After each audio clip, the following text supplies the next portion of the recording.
Motifs étoilés tissant de multiples figures géométriques, arabesques couleur or et calligraphie koufique, la plus ancienne forme calligraphie arabe.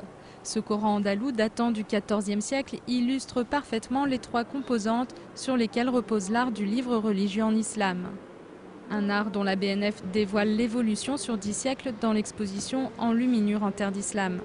Coran, œuvres littéraires, scientifiques ou encore chroniques historiques, 80 prestigieux manuscrits arabes, persans et turcs soigneusement sélectionnés parmi les 300 manuscrits de la collection de la BNF sont exposés. Le but de cette exposition, c'est de montrer le rapport que le monde musulman a entretenu à l'image et d'explorer le paradoxe qui existe entre un art qui, pour tout le monde, est un art qui interdit la représentation des êtres animés et le fait que nous connaissons tous de nombreuses miniatures persanes qui fourmillent de personnages et donc d'êtres vivants. Contrairement aux idées reçues, donc, le Coran n'interdit pas la figuration. On trouve ainsi de nombreuses illustrations comme dans le Shahnameh, le livre des rois. Cette œuvre littéraire, une des plus connues en Iran, est ainsi ornée de miniatures persanes.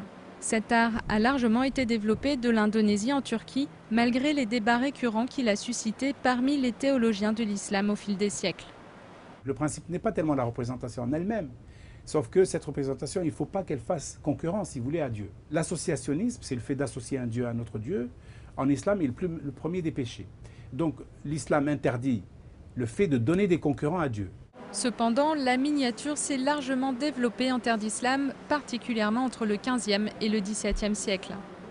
Ici, le prophète Mahomet est peint sur sa fabuleuse monture Al-Bourak, accompagné de l'ange Gabriel dans une ascension céleste jusqu'au trône de Dieu. Mais si le récit de ce voyage fait consensus chez les musulmans chiites et sunnites, sa mise en image est largement contestée.